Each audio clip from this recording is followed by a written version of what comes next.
విష్ణుసేనాయ నమః. నిన్న మొన్న కూడా శ్రీ వాల్మీకి రామాయణం గురించి తెలుసుకుంటున్నాము. అందులో భాగంగా బాలకాండ సంపూర్ణం చేసుకున్నాము. అలాగే అయోధ్యకాండ సంపూర్ణమైంది. ఈ రోజున శబరి ఘట్టంతో అరణ్యకాండ కూడా పూర్తి చేసుకుని కిష్కింధకాండలోకి మనం ప్రవేశించబోతున్నాము.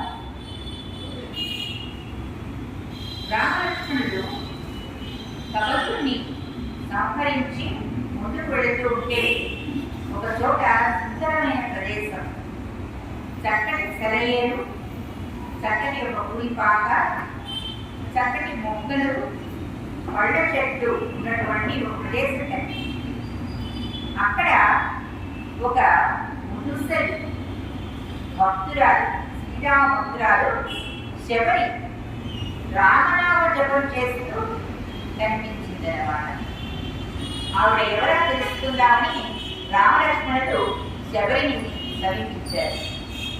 అంతటా ఆ శబరి పరమానంద భరితురాలై ఆవిడికి ఎంతో చక్కటి అనుభూతి, దివ్యానుభూతి కలిగిందన్నమాట. ఆ దివ్యానుభూతి కలగటం వలన ఆవిడికి ఆ ఆనందంలో కళ్ళు చెమర్చాయి. కళ్ళు చెమర్చి ఏమైందంటే ఆవిడికి కళ్ళ నిండా నీళ్లు వచ్చేసాయన్నమాట. శ్రీరామచంద్రుడిని చూద్దామంటే ఆమెకు ఆనందంతో కూడుకున్నటువంటి కన్నీరు అడ్డు రావటం వల్ల చూడలేకపోతుంది. ఆ సందర్భం, ఆ సంఘటన వర్ణించదలవి కాదు ఎవరికైనా కూడా. అది లక్ష్మీ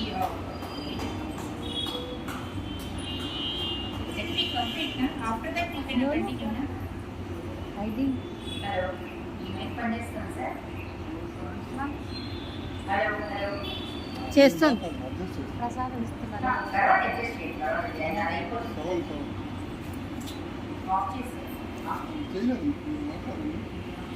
దాని సౌండ్ అడ్జస్ట్ చేస్తున్నట్టు మాట్లాడండి మీరు.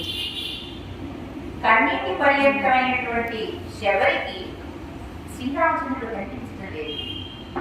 శ్రీరామచంద్రుడికి నమస్కరిస్తోంది. ఉగ్గిన నడుము, ముదుసరి కదా పాపం,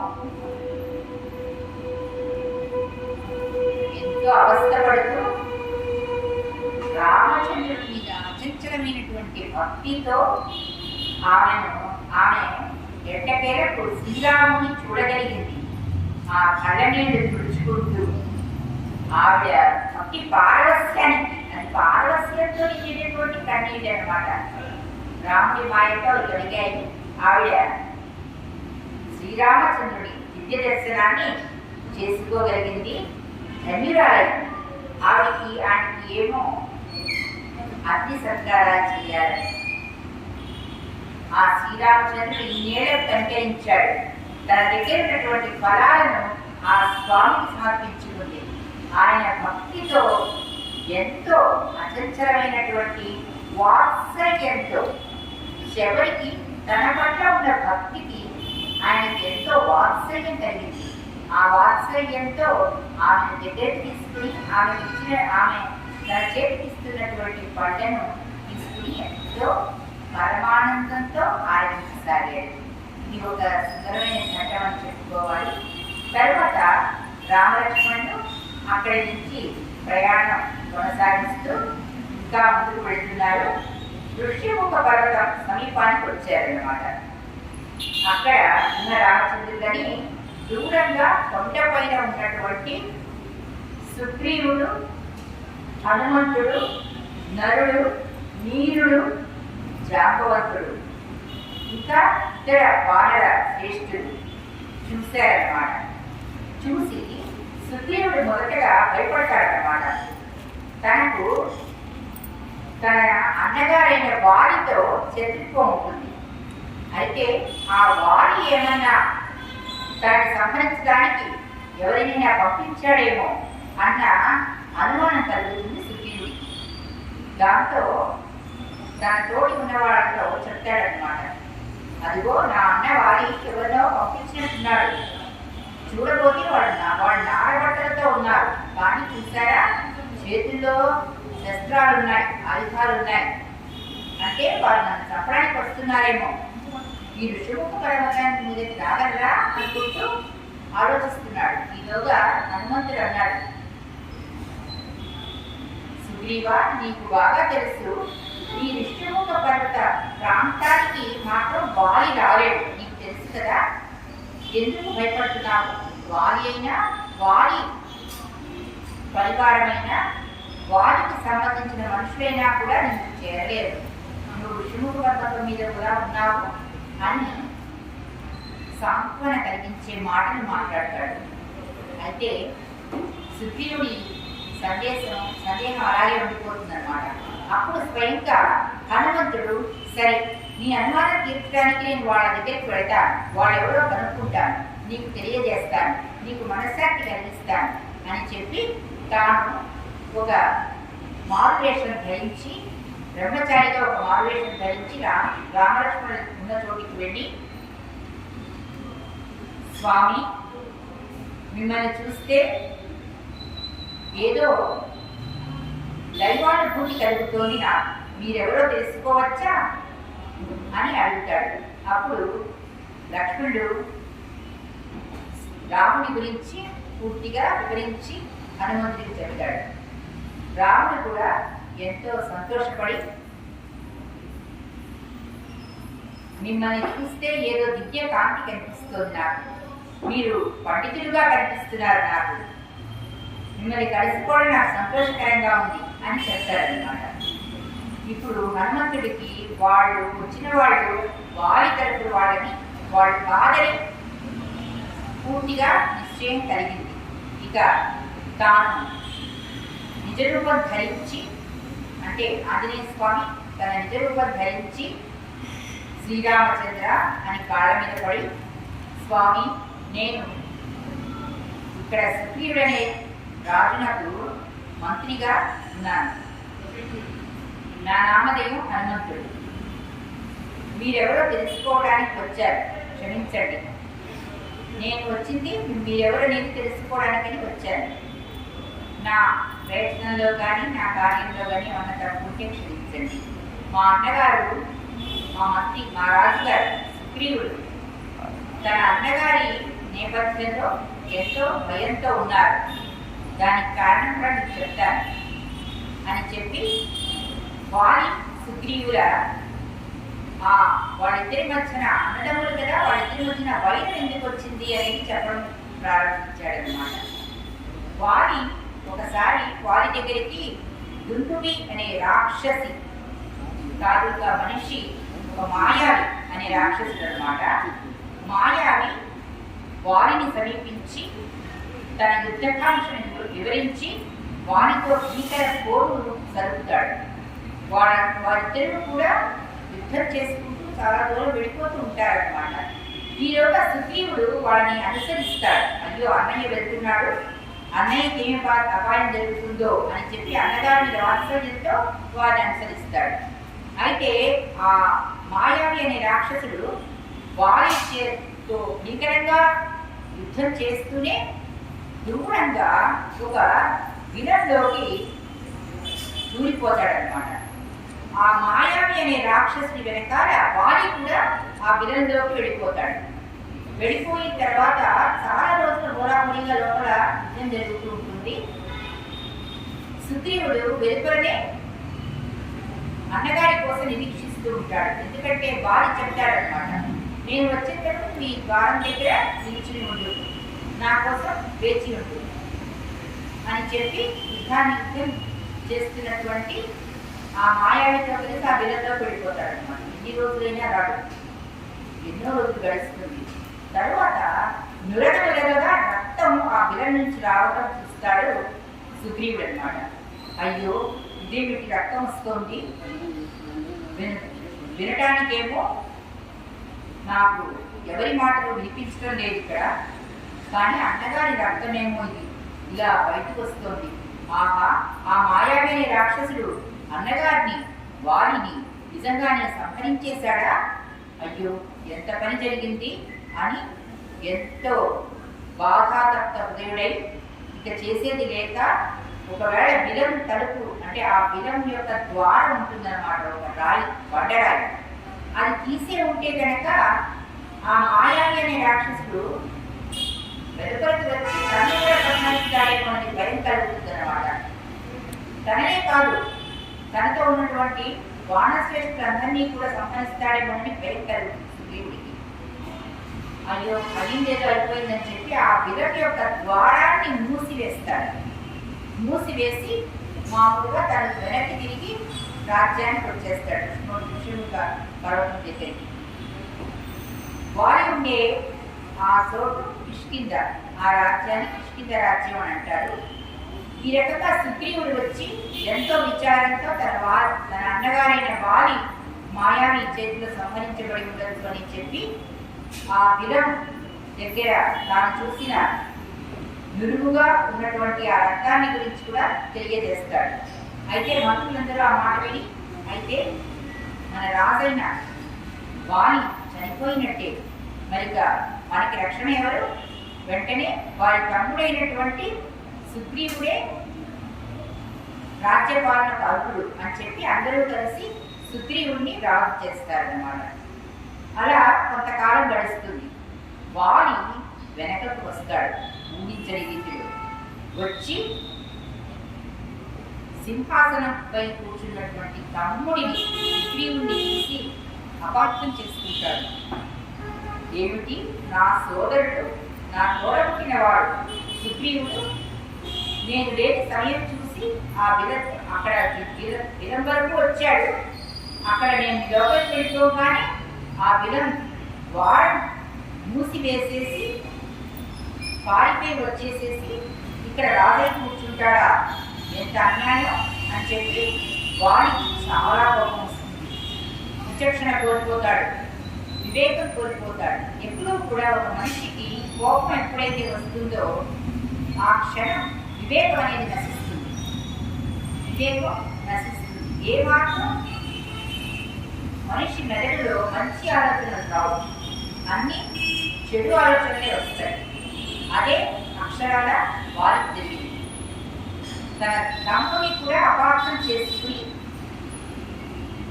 తనను కావాలనే ఆ బిలంలోకి వదిలి బయట వారం మూసేసేసి వారిపై వచ్చేసేసి రాజైపోయాడు అని చెప్పి అపార్థం చేసుకుంటాడు. చాలా దూషణలు చేస్తాడు తమ్ముడిని. ఇక దాంతో సుగ్రీవుడు చెప్తాడు, అన్నా నేనెప్పుడూ నీ సేవకుడిని, ఇప్పటికైనా మించిపోయింది లేదు. నువ్వే రాజ్యాభిషిక్తుడివి కాదు, నువ్వే రాజ్యాన్ని ఏడు, నువ్వే రాజుని అవు. నేను నీకు సేవకుడిగా ఉంటాను. యువరాజు చేస్తే నన్ను యువరాజు చేస్తే చేయాలని ఇష్టం. నేను నీకు సేవకుడిగానే ఉంటానని సవినీయంగా సుగ్రీవుడు ప్రార్థిస్తాడు. కానీ వాలి అతని మాటలు వినడు. సంహరించాలన్నంత కోపంతో ఉంటాడు తమ్ముడి మీద అన్నమాట. ఇక ఆ వారినే రాజ్యం ఎదుకోమని చెప్పి సుగ్రీవుడు ఋషిముఖ పర్వతం మీద తన అంచెలైన కొంతమంది వానరులతో ఉంటాడన్నమాట, నివసిస్తూ ఉంటాడన్నమాట. ఈ కథను హనుమంతుడు రామలక్ష్మణుడు తెలిపి ఇందుచేత ఆ సుగ్రీవుడు వారి నేపథ్యంలో భయపడుతున్నాడు. మీరు వచ్చిన ఎవరో తెలియక వారి పంపాడేమన్నా అపోహపడ్డాడు, మన్నించండి. మీరు మా సుగ్రీవుడి దగ్గరికి వచ్చి ఆయనతో మైత్రి చేయండి, మీకు శుభం కలుగుతుంది అని చెప్పి వారిరువుని రామలక్ష్మణులు ఇద్దరినీ కూడా తన భుజాల మీద మోసుకుని సుగ్రీవుడి దగ్గరికి వస్తాడు శ్రీముఖ పర్వతం మీదకి.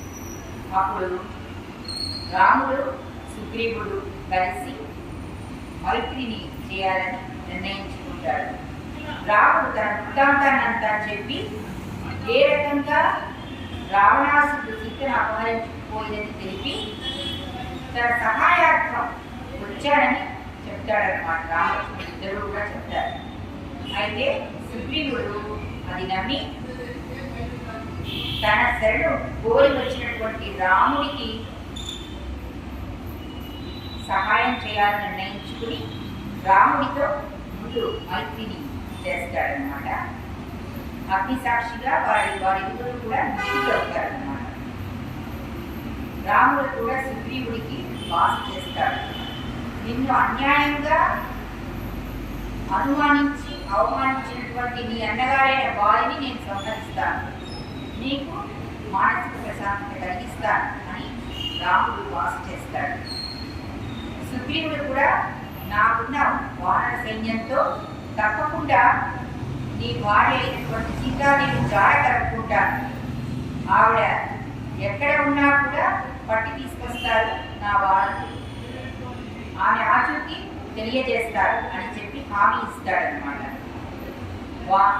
శ్రీరాముడు ఎంతో సంతోషించి సుగ్రీవుడితో మైత్రిని అలా కొనసాగిస్తూ ఉంటాడు. సుగ్రీవుడి మంత్రి హనుమంతుడిని చెప్పుకున్నాం కదా. అయితే ఆ హనుమంతుడు మహాపరాక్రమవంతుడు అనమాట. ఆ మహాపరాక్రమ శక్తి మనం నిజంగా ఈ హనుమాన్ చాలీసా స్తోత్రాలు చదువుకుంటూ మనం ఎంతో మహదానందం పొందుతూ ఉంటాం. ఆహా, ఇక్కడి వాడ ఆంజనేయ స్వామి చిరంజీవి ఇంకా కూడా హిమాలయ పర్వతాల్లో తపస్సు చేసుకుంటూ ఇంకా జీవించే ఉన్నాడా అని మనం ఎంతో సంబరపడిపోతూ ఉంటాము. ఆంజనేయ స్వామిని కూర్చి ఎన్నో పూజలు చేస్తూ ఉంటాము. ఆహా, మనకంటూ ఆ దైవం ఎప్పటికీ ఉన్నాడు, పిలిస్తే పలుకుతాడు అని మనం ఎంతో భక్తి శ్రద్ధలతో పూజిస్తూ ఉంటాం. ఇది ఇలా ఉంటాక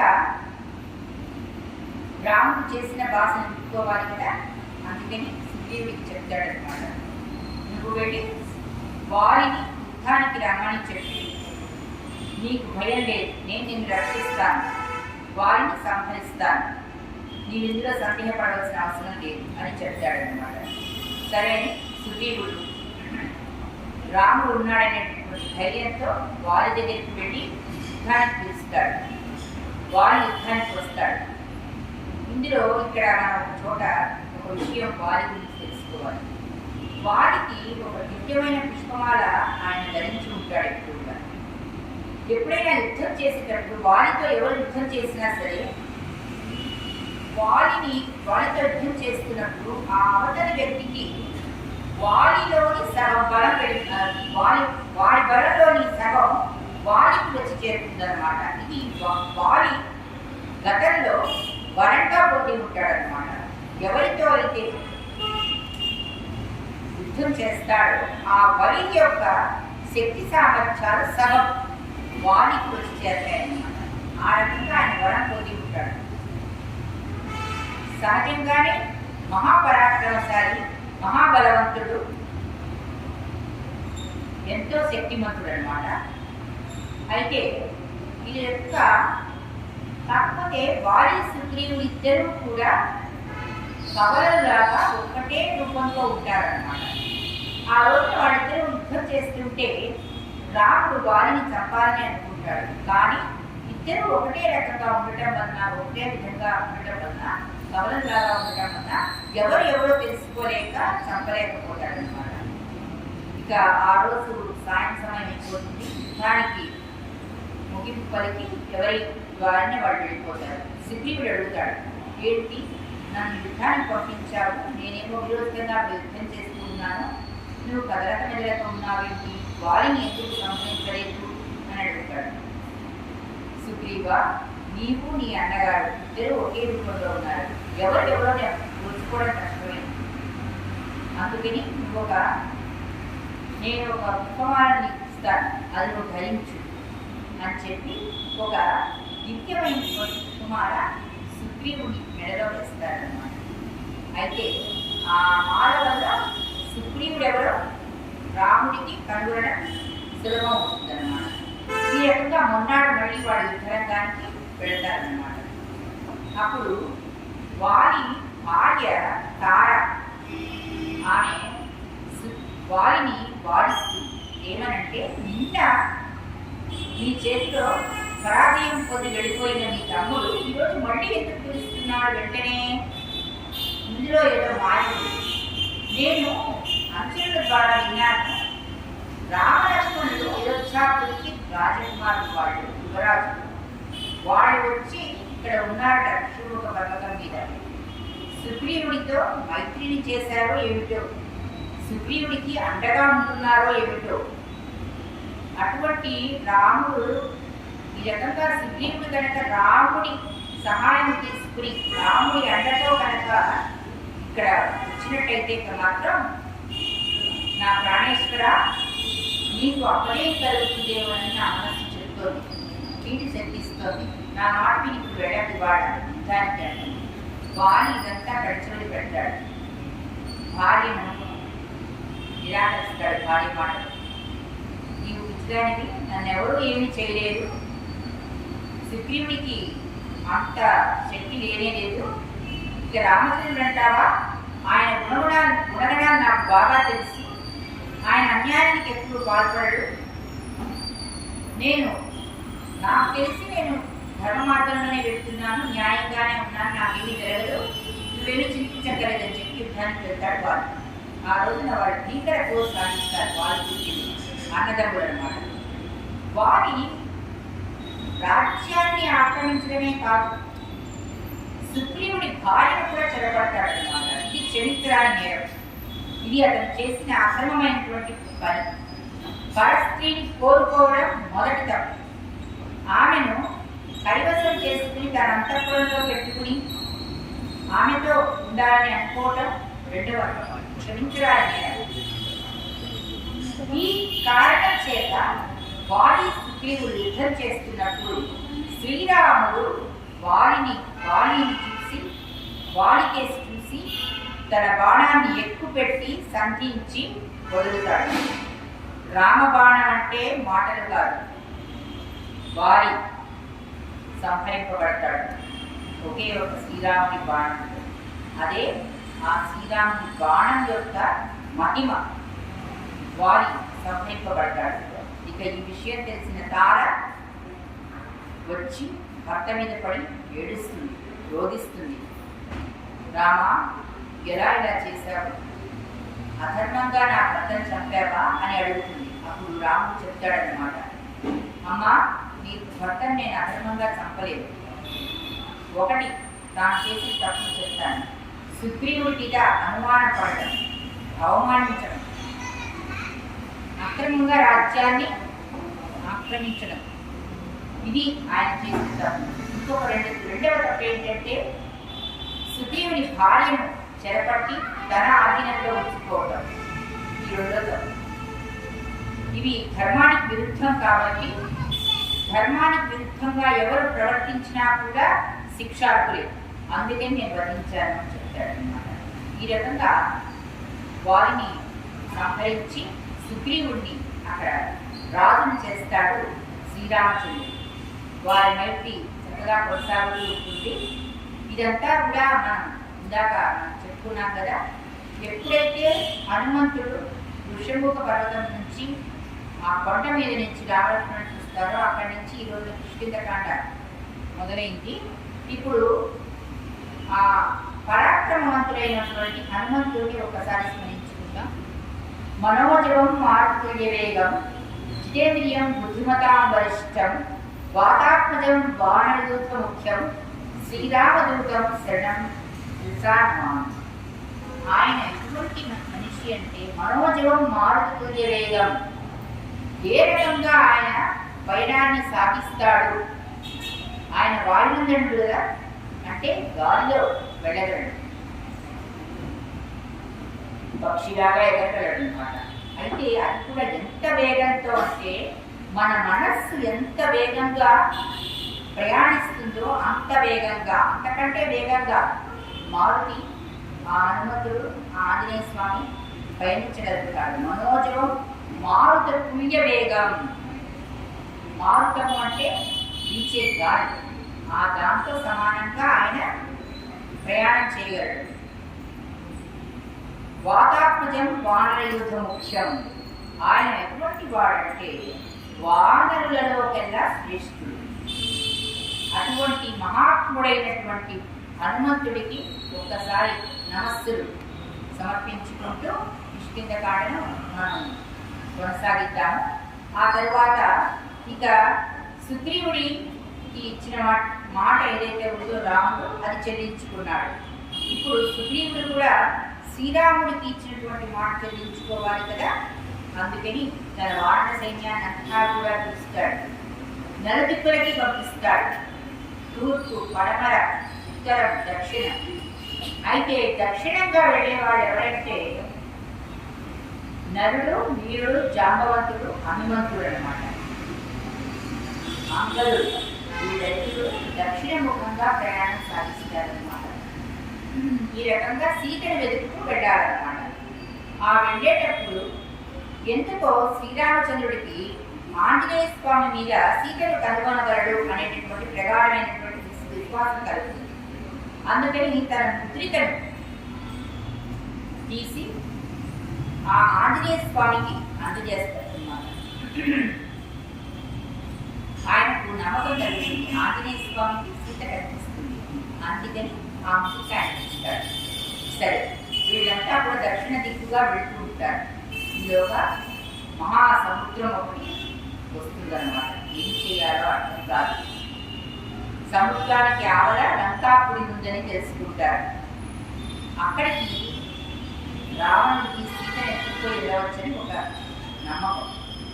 దాంతో ఇక ఏం చేయాలని ఆలోచిస్తూ ఉంటారు.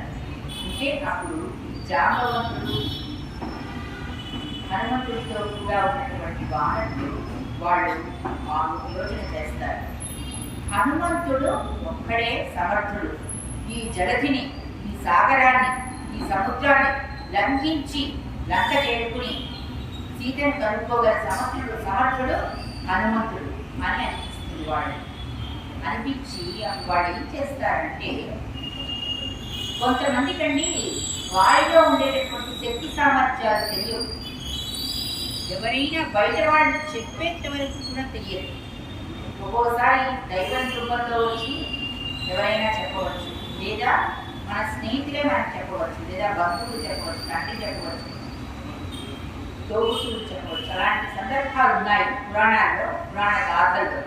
ఆ రకంగా ఇక్కడ జాంబవతుడు, అంగదుడు, నరుడు, నీరుడు వీళ్ళు ఏం చేస్తారంటే, హనుమంత నీ శక్తి ఎంత, అసలు మేము కొలవగలమా, మేము అసలు ఊహించగలమా, నీకు తెలియదయ్యా నీ శక్తి, నువ్వు ఈ సముద్రాన్ని సునాయాసంగా దాటగలవు అని చెప్పి ఆ రకంగా హనుమంతుడిని ఒప్పేస్తూ ఉంటారన్నమాట. చాలాసార్లు ఆంజనేయ స్వామికి ఇలా ఒప్పుతూ ఉంటారని మన పిల్లలు కానీ పెద్దలు కానీ చెప్పుకుంటూ ఉంటారు. అది ఒక్కోసారి నిజంగా మంచి జరుగుతుంది. మనం ఎవరైనా ఉద్దేశిస్తూ ఉంటే వాళ్ళు ఇంకొంచెం శక్తిని పుంజుకుని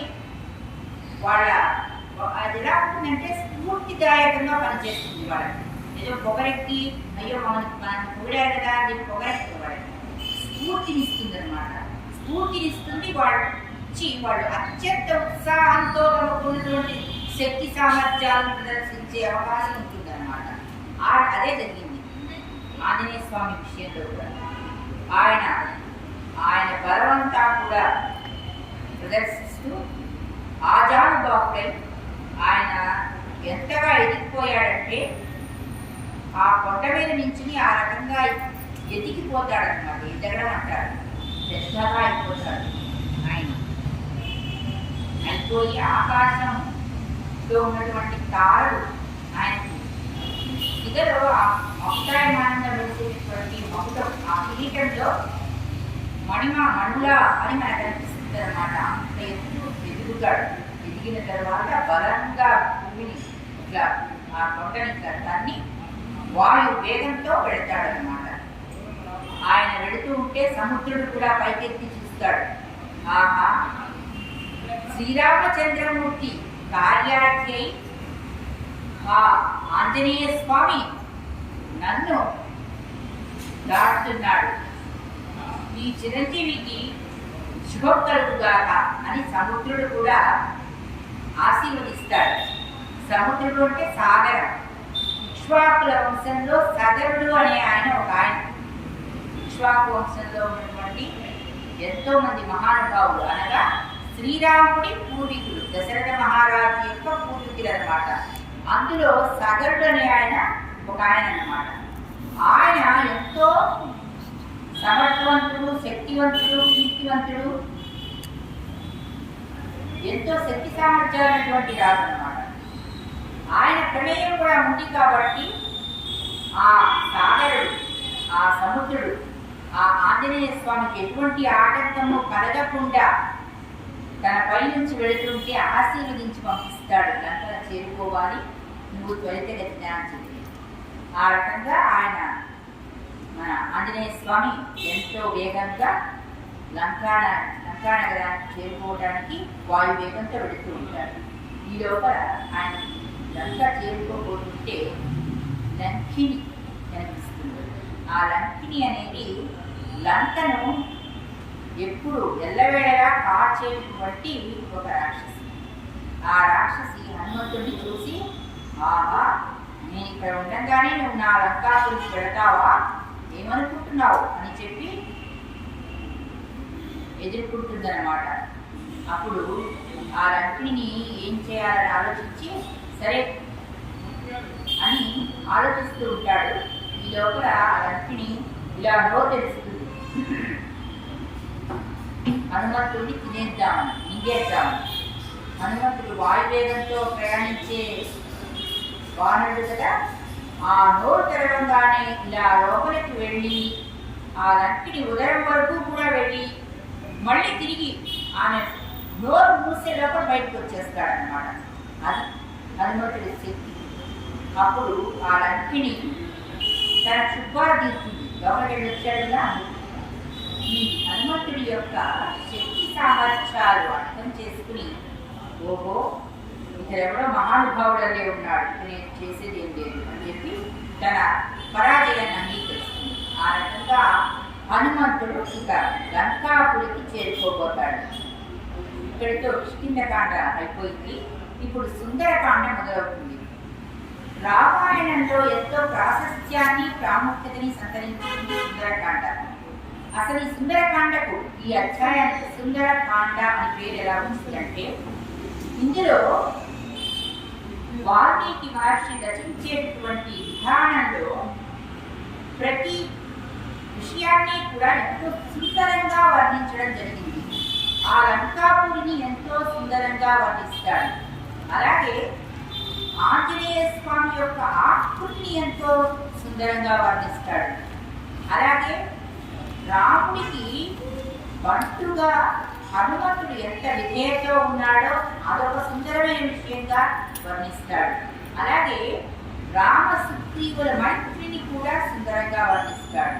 ఇక లంకాపురంలోకి చేరుతూ ఉంటే ఆంజనేయ స్వామికి ఆ నగరం ఎంతో సుందరంగా ఉంది. చక్కటి పర్వతాలు, ఎంతో బ్రహ్మాండమైనటువంటి వృక్షాలు, సౌధాలు, బంగారు సౌధాలు, అవి కూడా ఆకాశాన్ని అంటున్నాయా అనేటటువంటి భ్రమను కలిగించేటటువంటి ఎత్తైన భవనాలు, అవి రత్న ఖచ్చితమై ఉన్నాయి. మణులు మాణిక్యాలతో మెరిసిపోతున్నాయి. ఆహా, ఎంతటి వైభవంగా ఉంది ఈ నగరం, ఈ లంకా నగరం. ఆహా, ఇంతటి సుందరంగా ఉంది.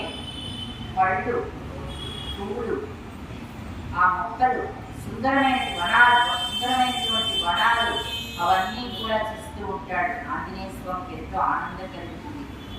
ఆహా, ఇంతటి సుందరమైన నగరంలో నా తల్లి సీతమ్మ ఉండి ఉంటుందా, ఆహా, ఇంతే బాగుంది అని చెప్పి అందరి మందిరాల మీదుగా వెళ్తూ ఉంటాడు. అందరినీ చూస్తాడు. అక్కడంతా కూడా రాక్షసులే నివసించి ఉన్నది. ఇది రాక్షస లోకం, రాక్షస రాజ్యం. అమ్మో, చాలా కట్టుదిట్టంగా ఉండే ఈ రాజ్యం. ఈ రాక్షస రాజ్యం అంటేనే ఎంతో భయం కలుగుతుంది.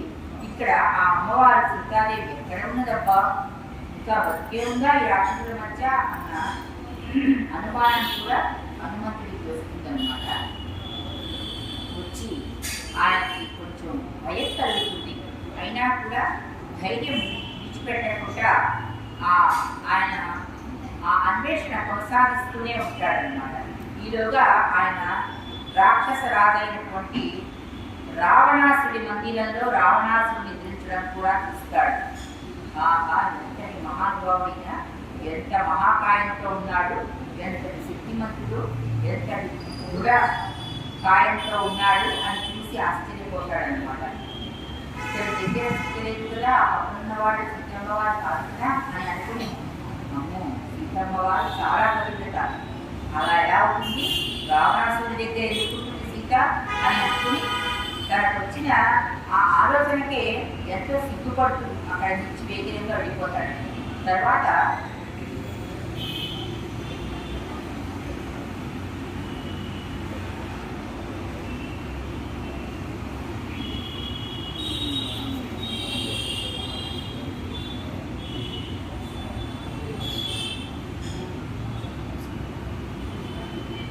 ఆయన పయనిస్తున్నటువంటి ఆ నగరిలో అశోకవనం కనిపిస్తుంది.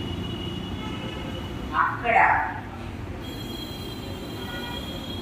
ఒక పెద్ద చెట్టు కింద అమ్మవారి కాంతితో మెరుస్తూ కనిపిస్తారు. ఆవిడ సీతా అమ్మవారే అవునా కాదా అనుకుంటూ సందేహంగా ఆ చెట్టు కొమ్మ మీదకి వచ్చి చేరుతాడు.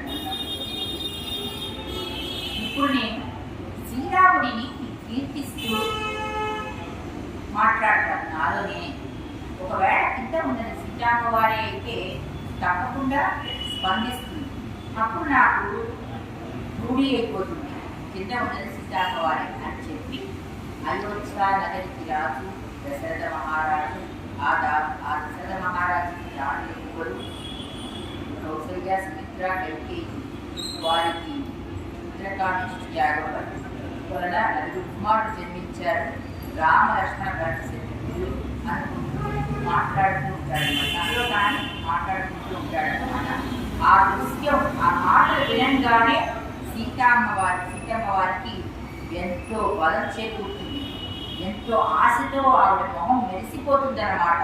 తల ఎత్తి రాముని హనుమంతుడిని చూస్తుందన్నమాట. వారి పూర్వంలో ఉన్నటువంటి ఆంజనేయ స్వామి చూస్తుంది. ఏమిటి ఇతను వానరుగా ఉన్నాడే, నా రాముని కీర్తిస్తున్నాడేంటి అని చూస్తుందన్నమాట. ఇక ఆ హనుమంతుడికి తాను చూసిన సీతమ్మవారి రూఢి అయిపోయి కిందకి దిగి ఆమెకు వందనం సమర్పిస్తాడు.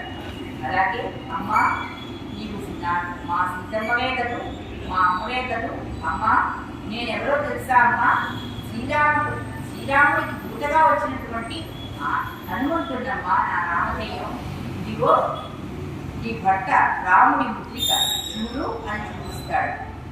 ఆవిడ ఆ ముద్రికను చూసి అది తన భర్త రాముడి ముద్రిక అని పెరిగి, ఆహా ఇక్కడ నా కోసం వచ్చినటువంటి నా రామ దూత అని గ్రహిస్తుంది అన్నమాట. ఆ రకంగా ఆంజనేయ స్వామి సీతామ్మవారికి తన గుర్తు నిర్మించి రాముడు సుఖంగా క్షేమంగా ఉన్నాడని, వృషముఖ పర్వతం మీద ఉన్నాడని, తన కోసం తప్పక వస్తాడని, త్వరలోనే వస్తాడని, రావణ సంహారం చేస్తాడని, తనను దాంతో పాటు సీతమ్మవారిని మిమ్మల్ని మీ భర్త తీసుకువెళతారమ్మా, ఇదంతా విజయం ఖచ్చితంగా జరుగుతుంది, మీకు విజయం కలుగుతుంది అని చెప్పి, అమ్మ నేను ఇక్కడికి వచ్చాను, మిమ్మల్ని చూశాను, తిరిగి ఇప్పుడు శ్రీరాముడి దగ్గరికే వెళుతున్నాను. అయితే వాడికి నమ్మకం కలగడానికి నాకు ఏదైనా ఇప్పిస్తే నేను వెళ్ళి అని చూపిస్తాను అని సవినయంగా మనం చేసుకుంటాడు. అప్పుడు సీతమ్మవారు తన అనుకూలీయాన్ని, ఉంగరాన్ని రాముడికి హనుమంతుడికి ఇస్తుందన్నమాట. అది కనుక శ్రీరాముడు చూస్తే తప్పక తన ఉంగరంగా, భార్య ఉంగరం భర్తకి తెలియకుండా ఉంటుందా, తప్పకుండా గుర్తిస్తాడు. అందుకని ఆవిడ ఆ ఉంగరాన్ని ఇచ్చి హనుమంతుడిని దీవించి రాముడి కడకు పంపిస్తుంది అనమాట. అదే శరవేగంతో ఆనందభరిత హృదయంతో హనుమంతుడు తిరిగి రావడానికి ప్రయత్నిస్తాడు. అయితే అక్కడ వీరోపాయ కొంతమంది రాక్షసులుగా హనుమంతుడిని చూస్తారు. చూసి ఇక్కడెవరో బయట నుంచి వచ్చాడు, మన రాక్షసులైతే కాదు, మన రాక్షస రాజ్యానికి చెందిన వాడు కూడా కాదు, ఎవరో శత్రువై ఉంటాడు అని చెప్పి వాడు ఆ హనుమంతుడిని బంధించి లంకేశ్వరుడి సభలో తీసుకెళ్ళి రావణాసుడి ముందు నిలబెడతారనమాట. ఆ రకంగా రావణాసుడి ముందర ఆంజనేయ స్వామి ఇక బందీగా నిల్చోవలసి వస్తుంది. అప్పుడు రావణాసుడు అడుగుతాడనమాట, ఏమిటి ఎవరి నువ్వు? ఒక్క వానరానికి ఇంత సాహసించి ఇంత ఉద్భేచ్చమైనటువంటి లంకా నగరంలోకి అడుగు పెడతావా? ఎంత ధైర్యం నీకు? అసలు ఎందుకు వచ్చావు ఇక్కడికి? నువ్వెవరివి? ఎవరి వాడివి? ఎక్కడి వాడివి అని అడుగుతాడనమాట. అప్పుడు ఆంజనేయ స్వామి తానెవరో చెప్పి ఎంతో ధైర్యంతో తాను ఎందుకు వచ్చాడో కూడా చెప్తాడు. రావణ, నీవు సీతను అపహరించావు. సీత భర్త రామలక్ష్మణుడు రాముడు మా సన్నిధిలో ఉన్నాడు. ఏమనుకుంటున్నావు? త్వరలోనే వస్తాడు, నిన్ను సంహరించి సీతను తీసుకెళ్తాడు అని చెప్తాడు. ఏంటి బాణం చాలా విపరీతంగా మాట్లాడుతుంటే చాలా కోపం వస్తుంది రావణాసుడికి. ఏంటి నువ్వు అంటున్నది నిజంగా నిజమా? నన్ను ఓడించి తీసుకెళ్ళమా? ఎవ్వరికి సాధ్యం కాదు. దేవ గంధర్వ యక్ష కిన్నెర పురుషులెవ్వరికీ కూడా నన్ను వధించడం అనేది సాధ్యమే కాదు. నేను వీరుణ్ణి, నన్నెవరూ చంపలేరు అని గర్వంగా పలికి ఇలా నన్ను అవమానిస్తూ మాట్లాడినటువంటి ఈ వానరాన్ని బంధించండి. అంతేకాదు తోకను చూపించి బాగా కోతి వేషాలు వేస్తున్నాడు, ఆ తోకకి నిప్పంటించండి అని ఆజ్ఞాపిస్తారు. అయితే ఆ వంటలు కదా వాళ్ళంతా కూడా రావణాసుడి కింకరులు అన్నమాట. వాళ్ళు ఆంజనేయ స్వామి తోకి నిజంగానే నిప్పటిస్తారనమాట. అప్పుడు హనుమంతుడు వానరం కదా అని చాలా కోపం మీద ఉన్నాడు రావణాసుడి మీద. అందుకని ఏం చేస్తాడు? ఓ నా తోకకే నిప్పు పెడతావా? నీ లంకాపురిని ధరిస్తానని చెప్పి లంకాపురినంతా చెట్లకి మొక్కలకి అన్నిటికీ కూడా ఆ నిప్పుని అంటిస్తాడనమాట. మొత్తం లంకా నగరం అంతా కూడా దహనమైపోయేటట్టుగా జ్వాలలు రేపుతూ ఉంటాయన్నమాట. అలా చేసి తన తోకను మళ్ళీ ఎగిరి సముద్రంలో దూకి ఆ సముద్రపు నీళ్ళలో చల్లార్చుకుని తిరిగి దృశ్యముఖ పడటానికి బయలుదేరి వెళ్తాడు. రాముని సమీపించి, రామా, నేను చూశాను నీ సీతను లంకాపురిలో చూశాను. రావణాసుడి బందీగా ఉంది, అశోకవనంలో ఉంది, సురక్షితంగా ఉంది. కాకపోతే అమ్మవారు నారచీరతో ఏమాత్రం హంకు పొంగు ఏమీ లేకుండా ఎంతో వినయంగా నీకోసమే పరితపిస్తూ నిన్నే ధ్యానిస్తూ కూర్చుని ఉందయ్యా నీ భార్య సీతామ్మవారు అని చెప్పి రాముడికి చెప్పంగానే రాముడు పరమానంద భరితుడై ఆంజనేయ స్వామిని ఆలింగనం చేసుకుంటాడు, కౌగిలించుకుంటాడు, కన్నీరు కారుస్తాడు. ఎంత శుభవార్త చెప్పావయ్యా! ఇన్నాటికి నా సీత జాడ వినగలిగాను నేను, ఆమె గురించి వినగలిగాను నేను. ఆ రకంగా నాకు వినిపించినటువంటి నీకేమి ఇవ్వగలనయ్యా అని చెప్పి ఎంతో ఆనంద పారవశుడవుతాడు శ్రీరామచంద్రుడు. అంతేకాదు ఆంజనేయ స్వామి అంగుళీయకం కూడా చూపించి అమ్మవారు ఇచ్చారు నీకు ఇమ్మని అని చెప్పి ఇస్తాడన్నమాట. ఆ అంగుళీయాన్ని తీసుకుని ఇది నా సీతదే, నా భార్యదే అని శ్రీరాముడు ఎంతో పరవశించిపోతాడు. ఈ రకంగా ఎంతో దుఃఖసాగరంలో ఉనికి తేలుతున్నటువంటి శ్రీరాముడికి ఎంతో సాంత్వన ఓదార్పు కలిగిస్తాడు ఆ ఆంజనేయ స్వామి అన్నమాట. ఈ రకంగా ఇక్కడితో ఎటువంటి అసలు ఆ సుగ్రీవుడికి కూడా తన ఆనందాన్ని తెలియజేసి, సుగ్రీవ ఇక ఉపేక్షించి లాభం లేదు, సీత జాడ తెలిసింది, తక్షణమే మనం లంకానగరికి వెళదాం, ఆ రావణాసుడితో యుద్ధం చేసైనా సరే సీతను తీసుకురావాలి అని చెప్పి తన నిశ్చయాన్ని వెల్లబుడుస్తాడు. అప్పుడు సుగ్రీవుడు తన సైన్యాన్నంతా కూడా కూడగట్టుకుని, రామ నీ వెంట మేము ఉంటాం, పదండి లంకకు వెళదాం అని చెప్పి బయలుదేరతారంతా. ఆనందోత్సాహాలతో రణభేరి మోగించి యుద్ధం చేయాలనే ఉత్సాహంతో బయలుదేరి వెళుతూ ఉంటారన్నమాట. ఈలోగా సముద్రం మధ్యలో ఆంజనేయ స్వామి అంటే అంత పెద్ద జలధిని లంఘించి మరీ లంక చేరుకున్నాడు. మిగతా వారి మాట ఏంటి, వాళ్ళందరికీ అలా జలధిని లంఘించడం రాదే, అంత ఎత్తుగా ఎగరటం రాదే, ఆంజనేయ స్వామికి సాధ్యపడింది వీళ్ళందరికీ సాధ్యపడదే, ఏం చెయ్యాలి ఇక ఆలోచిస్తున్నారు. అప్పుడు జాంబవంతుడు సుగ్రీవుడు నిర్ణయానికి వస్తాడు. రామసేతువు నిర్మిద్దాం ఇక్కడ అని చెప్పి పెద్ద పెద్ద బండరాలను తీసుకొచ్చి వాటిపై శ్రీరామ శ్రీరామ అంటారు. ఆ రామనామం యొక్క గొప్పతనం ఎటువంటిదంటే, రాళ్ళు సముద్రంలో పడేస్తే బండరాళ్ళు మునిగిపోవు, తేల్తాయి. అది రామనామం యొక్క ప్రాశస్త్యం. రామ భక్తి వాళ్ళకి ఎస్తుందంటే ఆ భక్తిని వాడు చాటుకుంటున్నారన్నమాట.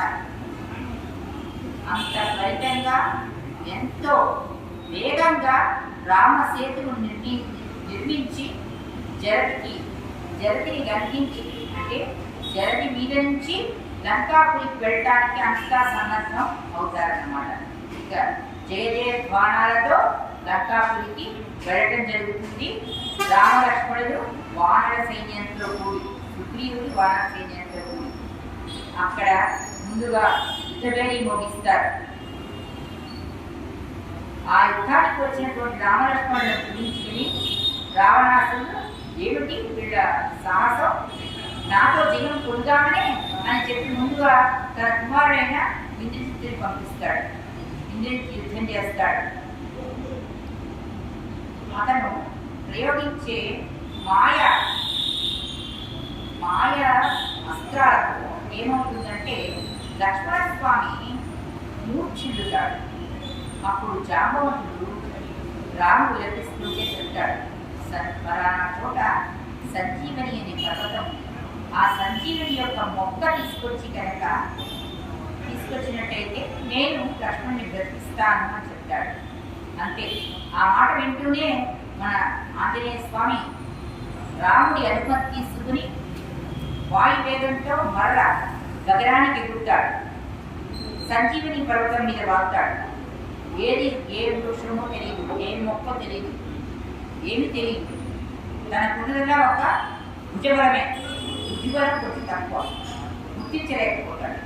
తన భుజబలంతో ఆ సంజీవిని పర్వతాన్ని ఎత్తుకుని తీసుకొచ్చేస్తాడు యుద్ధరంగాన్ని, యుద్ధక్షేత్రాన్ని తీసుకొస్తే ఈ ఆంజనేయ స్వామి యొక్క బల పరాక్రమం చేసినటువంటి జాంబవంతుడు ఇతర వానశ్రేష్ఠుడు చిరుమందహాసం చేసి ముందు రక్షణ కర్తవ్యంగా ఆ సంజీవిని యొక్క మొక్కను దాని నుంచి తీసుకుని లక్ష్మణుడికి వైద్యం చేస్తారు.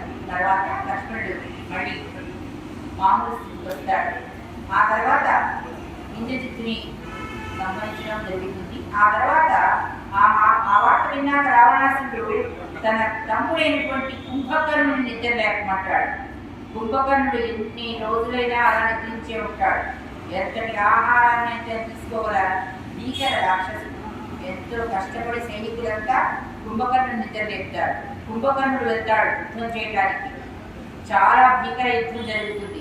కానీ రామలక్ష్మణుడి అస్త్ర దాటికి అసుర వీళ్ళంతా కూడా అస్తమిస్తారు.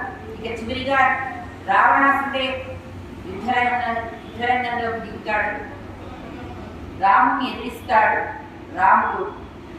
రాముడికి రావణాసుడికి మధ్య భీకర యుద్ధం జరుగుతుంది. రాముడు తన రామబాణంతో రావణుని శిరస్సుని ఛేదిస్తాడు. కానీ మరలా ఇంకో శిరస్సు వస్తుంది. మనకు తెలుసు కదా, 10 తలలు ఉన్నవాడు దశముఖుడు ఆ రావణాసుడు. ఎంతగా ఎన్ని కోణాలు వేసినా సాగలేదు.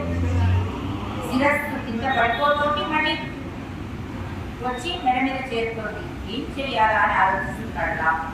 ఈలోగా విభీషణుడు అని ఒక తమ్ముడు ఉంటాడు రావణాసుడికి. ఆ విభీషణుడు శ్రీరామ భక్తుడు. తన అన్నయ్య చేసే దౌర్జన్యాలు తెలుసు, అక్రమాలు తెలుసు, అన్యాయాలు తెలుసు. అందుకని రాముడి వద్దకు వచ్చి అన్నగారికి విరుద్ధంగా చెప్తాడనమాట.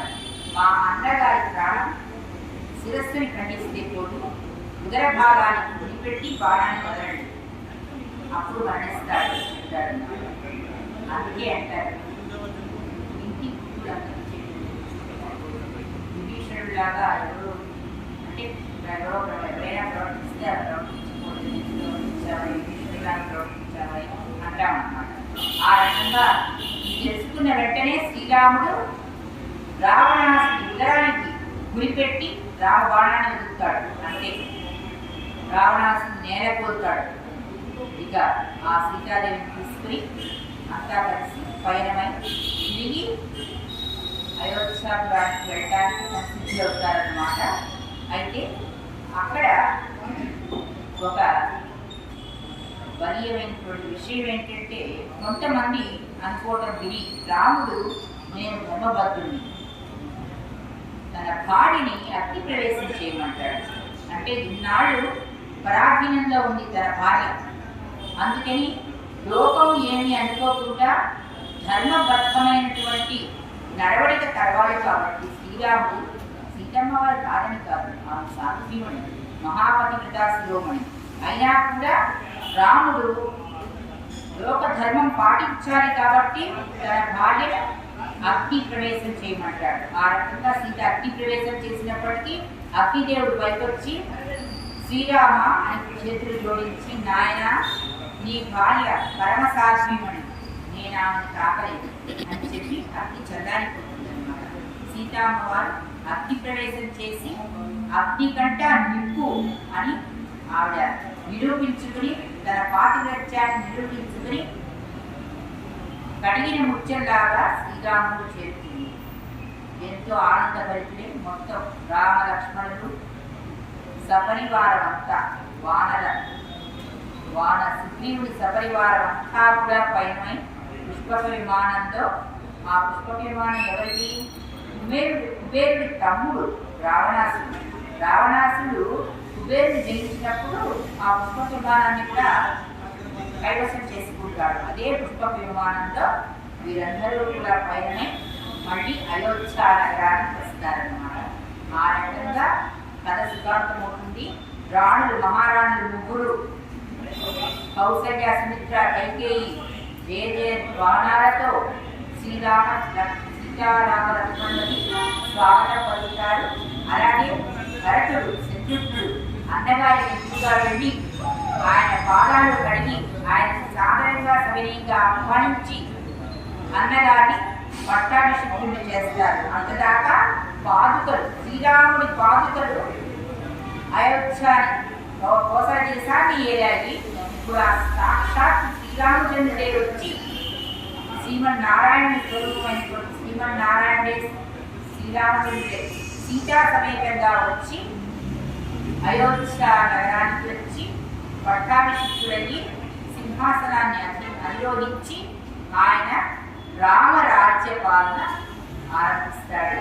ఆ రకంగా కథ శుభాంతం ఉంటుంది. ఇక్కడితో యుద్ధకాండ కూడా ముగిసింది. శ్రీమద్ రామాయణం ఈ రకంగా యుద్ధకాండాన్ని కూడా సంపూర్ణం చేస్తున్నాము. శ్రీమద్ రమారమణ గోవిందో, శ్రీరామచంద్రుడికి జయ జయ ద్వారాలు కలుగుతూ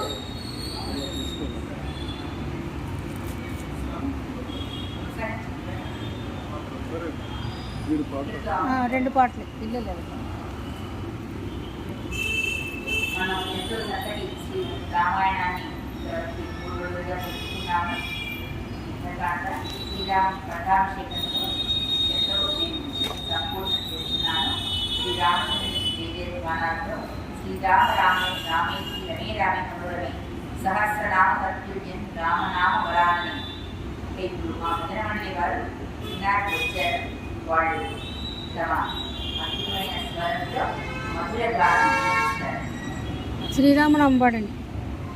శ్రీరామనామం మధురం మధురం పాడండి. తీసుకో.